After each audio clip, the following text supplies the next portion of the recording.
Thanks for joining us for another edition of Weekend Winners. We've got another big night coming up in front of us on Saturday night. 11 races. We start at 5:04.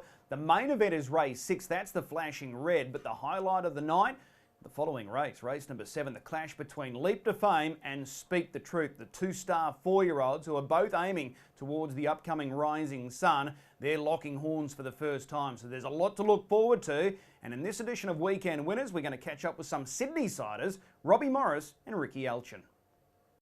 Top Sydney reinsman Robbie Morris jumps in the hot seat to go through his drives on Saturday night, and he joins us now. Robbie, appreciate the time. No, thanks for having me.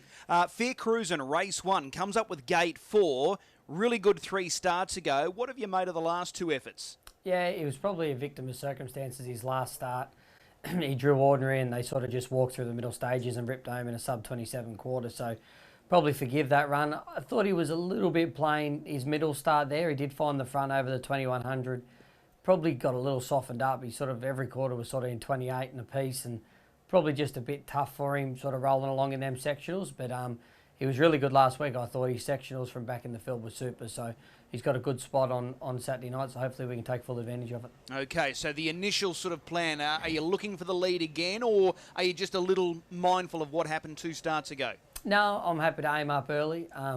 Probably just got to be a little mindful of the mid-race pressure, sort of where it's coming from, what's going on there. But if he could happen get to the front relatively easy and there's not a lot of pressure coming, I'd be happy to hold. Okay, there's no standout performer in this field. Form's well exposed. The newcomer is another Sydney horse, Rickie Alchin's horse, Life Lavros. How do you sort of rate him?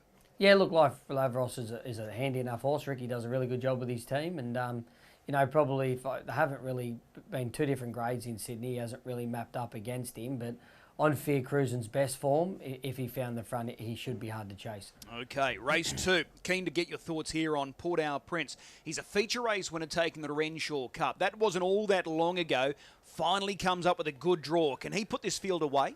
Finally comes up with a mobile. He's not. When we looked at his form in New Zealand, we couldn't really work out why it's been 2 years since he had a stand, but we've worked that out pretty quick. He's not the greatest from the stand, but look, he comes up back in the band 4 to 2 grade, comes up with a pearler of a draw. I'll be disappointed if he don't, roll those along pretty strong and send him a merry dance. Yeah, so he's got early speed. He looks the leader from the inside, and the fact that he's back behind the gate, it all points towards him. Miracle Moose drawn on your back probably looms as a likely threat because he's going to get that easy trip. But if everything goes to plan, he can put him away. Yeah, definitely. I think he's a really good chance. Okay, let's go across now to one of the later races, race 5, Alchin. She's going well, but she's another one. Hasn't had a great deal of luck with barrier draws, and she's got to overcome gate 10 here at a mile. So it's not easy. How do you rate her? Yeah, look, she's actually going really good. She come home a really good back half last week, 4 and 5 deep. Just draws are killing her at the moment. She keeps drawing 10 and 9, and yeah, just nothing's falling in her favour at the moment. But if they go hard enough and there's a decent enough clip on, she can get home good. But just the draws are really hard for her at the moment. Okay, a couple of talented types in this race as well. Danger Zone, Classy Washington, Reason to Be, they're all going well. But if they overdo it, you can pounce late. Yeah, I definitely think she can. She's a lovely mare. She probably just she sort of needs to be up there making a luck herself, or she needs a strong tempo. But with the draws, being a lot of second row draws, she just hasn't been able to get up there herself yet. Okay, race 6, the Flashing Red. Keen on your thoughts with Pete Said So. Hasn't put in a bad one yet during his Queensland campaign. Are you happy with where he is right now? Yeah, super happy with him. He just probably got jammed up in behind on Black Sedance last week, unfortunately. Him and sort of Colt 31 sort of jammed up together down the back straight, and obviously Mac Da Vinci and a few others got the jump on me, big wheels and that. So I was a bit disappointed in that. We sort of had to do a little bit of work to get to where we got to, but I thought he got into a really good spot. The thing I was most pleased with is his stand and start mannerisms. He stepped like a bomb, so hopefully if he can do that again today, on Saturday night, he just needs an ounce of luck in running, that's all. He just needs to step clean, and I'm sure he'll run another bottler of a race, but I'm being wrapped with him. Okay. Just on last week's run, when you got the lead, was plan A to hold, or was the pressure just extreme from Black Sedance that you had no option but to hand over? Yeah, well, sort of they chocked up really hard down the back straight there when I elected to move, and then sort of Grant sort of rolled up inside me for a 50, and the leader kicked up underneath him, and it just made me sort of be 3 deep that whole first bend, and I looked at the sectional times actually for him, and it made me go 28-1 the first quarter, which I probably would have been happy to get there in 29.5, and I knew I had to go a little bit too far to get there. I would have been quite happy to hold. I wasn't really too concerned about holding the lead, but Leader Peter was coming pretty hard, and I turned the stick and went with him, but I thought, I didn't really know how much Black Sedans gave me at the start, and I obviously wasn't thinking that he'd sort of be out on his feet down the back. So I elected to let him go thinking I'd get a good trip. But when you look at the sectionals, with Black Sedans missing away a little bit, his run was super as well. It was just a tough task to come from where he was. Bottom line, though, there's plenty of merit in the performance of Pete Sedso, given the work that he's had to do there last week. I've got to ask, the handicap, you happy with the 10 metres? Yeah, I'm not. I got to say I'm quite happy with that. There's only I think from memory, when I had a quick look, there's only 2 or 3 off the front line. So, I'm happy with that. He probably deserves to be off 10 metres, and he's, a horse like him's beat Expensive Ego, and he's raced the best of the best in Sydney. He's come through an Inter-Dominion campaign where he made the final, so look, he's got to be off 10. I'm happy with that. Yep, okay, looks a terrific chance, Pete said so. What about race 9, Oh Daddy? She's been a little up and down so far here in Queensland. She's got a tough gate Saturday night, gate 7. How do you rate her chances? Look, another mare that I thought's run was really good last week from a bad draw back in the field, but 7's hard. We'll sort of just have to weigh it up early to see how she goes. She is very quick off the gate, but it's obviously very hard to cross from 7, so I'll just have to weigh it up early. But she's sort of been a little bit hit and miss since coming. I thought she led there a couple of starts ago, and I thought she'd be hard to beat, and she just sort of didn't get to where I thought she should have. But hopefully she seems good. So hopefully from out wide the speed can be on, and we can slot in early, and she can hopefully maybe get over the top of them. All right, race 10, the trot, good trot race as well. Phoebe Onyx keeps getting better and better each and every start. Is the hoof right on the till? It is, yeah. He's he's really enjoying the Sunshine State, and Adam said to me last week that he felt that if he went in front of Adele, would have made it interesting. He sort of elected to let Adele go, which I got to say I thought was the right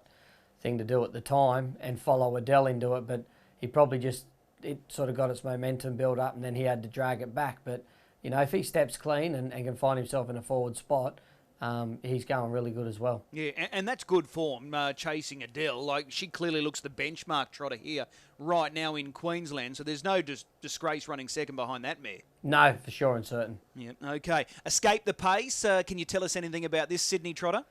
Yeah, obviously got a really good record in New Zealand with Barry Purdon and Scotty Phelan. She's come to Rickie. Rickie won a stand and start race with her, I'm pretty sure, a couple of weeks ago. She's actually blew a couple of the mobile starts, but I think she's pretty safe from the standard start. She's actually a pacing bred trotter. I think she's a rock and roll dance from memory, so you'd think she'd struggle more with the stands than she would the mobiles, but it's been a little bit the other way around with her since arriving. But she's in an astute camp, and her stand and starts that she has she's stepped good. But I'd probably be looking, if I could step in front of her, I probably got to keep that jump on her. Okay, well, a good chance there with Phoebe Onyx, and you've picked up a drive in the last race on Saturday night. Sail Along Sinbad, a winner at Marburg. This is the Marburg to Albion final. How do you rate this guy's chances? Yeah, look, I haven't had a good look, to be honest, but I think we should, probably a tricky draw, and they say these races can be keenly contested in the early stages, so hopefully there's a bit of speed on, and we can get a good trip, but hopefully the last start winner, so hopefully we can do something with it. All right, so some really good drives there for you on Saturday night. Which one are you most looking forward to? It's hard. Obviously, Pete said so, my favourite, but I'm looking forward to Port-au-Prince getting back into his comfort zone. He's been super consistent since coming over from New Zealand. I think he's a really nice horse going forward. I'm looking forward to him getting back to the mobile. Okay, race 2, number 1, Port-au-Prince. Hey, Robbie, really appreciate the time, and we'll see you trackside Saturday night. Thanks for having me. Rickie Alchin has arrived safely in Brisbane. It's this time of year when Rickie normally heads north, and he's found his way to sunny Queensland, and he's brought himself a very strong team. A number of those members are stepping out on Saturday night. Rickie, good to see you. Thanks, Chris. Great to be back up here. Race 1 Saturday night, Life Lavros. We've seen this horse previously. What are the expectations here in the first on Saturday night? Look, he's only just arrived from Ash Greaves in the last couple of days, so I haven't had the horse long, but when I had him up here a couple of years ago, I really liked him. He was a lovely little horse, and I thought he'd do a great job. He had a slight injury and he's been out for a while, but he worked quite nice this morning, and I think he'd be a horse to follow. Okay, so whatever he does on Saturday night, we'll keep following him then? Yeah, I think so. I think he's a horse that we can sort of place in the veterans races and a few races like that, and he should do a good job. Okay, so with gate 6 on Saturday night and being fresh up, likely to go back? Yeah, we'll just see. Michelle Phillips, she's going to drive him, and I'll just let her do whatever she wants on him. He can be her horse. Okay, well, that's Life Lavros in race number 1. Let's go across to race number 4. This race for the mares. Come Say Hi. She went very close last week. Probably a little disappointed that she got beaten, but still, it was a really good effort. Yeah, she just had to do that little bit of extra work early to find the rails, and then she over-raced a little bit through the middle, but she only narrowly got beaten. And same thing, she's a mare that placed right up here. She should be able to pick up a few races. Just looking at her last week, she's a happy horse right now. She looks terrific in the coat. Yeah, she looks really well and she's fit, and the barrier draw there on Saturday night does hurt, but she has got a good turn of foot, and if she can settle, she'll be running home. Are you wanting pace on in this race? I always love pace on. Yep. Okay, so she's capable, if they sort of overdo it, that she can get over the top of them? Definitely. I mean, it's hard to come from back in the field if they go slow in any race, but she's definitely in a happy place and she's going well. Okay, is there any sort of particular target for her during this campaign in Brisbane? Not really. Look, this season will pull her up. She'll go to the breeding barn at the end of this season, so we'd like to get her earnings up over 100,000 for the owners, and she'll retire. So we'll just try and place her and space her runs where we can. Okay. Speaking of mares, we go across to race 8, Soho Rhapsody. She's now a 4-year-old. She contested the Oaks Features last year when she was here in Brisbane. She looks really well placed here. Yeah, look, she's a filly that never ever draws very well, even last year in all the Oaks, but her runs have been really good. Very disappointed we didn't qualify for the regional finals at Menangle, but she went a 53 closing half and really hit the line strong. So look, she's another filly that's probably, she's could, step up and go into the feature mares races if things went to plan. She has got that sort of ability, so she'll have to win that on Saturday to be aiming at races like that. Okay, has she travelled up well and settled in nicely? Yeah, look, she's done a fair bit of travelling now, that little filly. She's quite easy going. She never stresses herself too much, so she seems well. Okay, tell me this, when the fields first came out and you laid eyes on this race, did you think she was the class runner of that field? Yeah, I did. Yeah, she definitely is. Okay. And the other key runner for you on Saturday night in the trot race 10, this promises to be a good race. Funny Face first up and Escape the Pace travels up here for you. The Great Square, could that be a logical target for Escape the Pace? Potentially. We're just going to take it one step at a time and see how she goes. She's not long ago travelled across from New Zealand, and now she's travelled to Queensland, different climates and things like that. So, look, we'll just take it as it comes, but if she's going right at the right time, yes, that is a target. Okay, now tell me if I'm wrong here, but when you look at her recent form charts, is she better suited from the stand compared to the mobile? It's taken me a little while to get to know her. She's a quirky filly.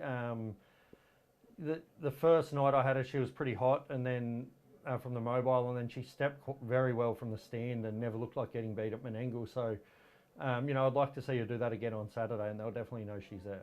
Okay, and whatever she does on Saturday, there's still a little bit still to come? Yeah, look, like I said, it's taken me a month to actually probably, get to know her and her traits, and now we know how to work around her. Hopefully that she gets a bit more reliable and consistent. Okay, which one are you most confident about there on Saturday night? Oh, look, I really like Soho Rhapsody. She's a really nice filly, and she looks well placed there. Okay, that's race 8, number 6. I've got to ask, Tardelli, we're yet to see him as a 3-year-old. You gave him a fairly searching trial on Wednesday night at Redcliffe. Are you happy with him right now? Yeah, I am. I would have liked to have had like a fast class trial or something there with him yesterday for something to go with him, because he sort of only does what he has to. But, he went a 55.9 mile and just out on his own, and, he improved from his first trial at Menangle, and he'll definitely improve from that one again. So, he's right where I want him. Hopefully we can get him through to the final of the Redcliffe Sales race, and he should be cherry ripe by the time that comes around. What about any news on a Rising Sun invitation? Oh, like I've said to you before on radio, if that come ahead, I'm sure the owners would jump at it, but we're taking it one step at a time. He hasn't raced for 12 months.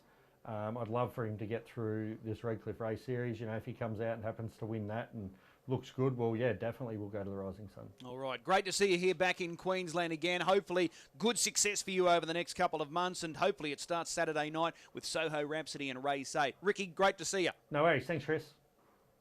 A big thanks to both Robbie and Rickie. We wish them the very best of luck there on Saturday night with their engagements, and hopefully the form of the Sydney Siders will be better than the footballers on Wednesday night. Time now for a good gamble. I'm going to go with one of the Sydney Siders. I like the push that Robbie Morris gave for Port au Prince in race 2. Importantly, he's back behind the mobile, lands the inside gate. He can go all the way. He certainly looms as the best bet for mine. There's a few others there that might go off at short odds, but I think he is the best bet. Race 2, number 1, Port au Prince. So we look forward to the big night coming through on Saturday night. Flashing red race night, the first of 11 at 5:04.